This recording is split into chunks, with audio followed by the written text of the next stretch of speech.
পয়সা যেহেতু আর ঠিকই দিচ্ছে 50-100 ভালো রকম কাদের দিচ্ছে আজকে ধরো কত টাকা হিসেব কত উঠেছে 300 কত টাকা প্রায় 400 টাকা আজকেই উঠে গেছে।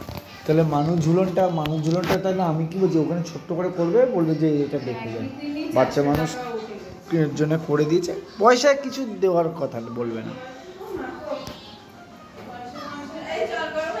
হ্যাঁ আমি করবো না আমি একটা করি কি আমার অত বয়সের দরকার নেই আমি আবার করবো না ওই ওদের সাথে কাজে যদি বসে না আমি অবিরাজকে করে রেখেছি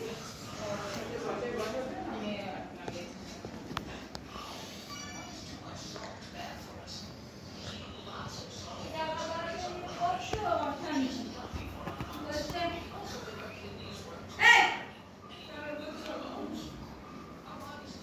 আমার কাছে আছে আমি পাঠিয়ে দেবো।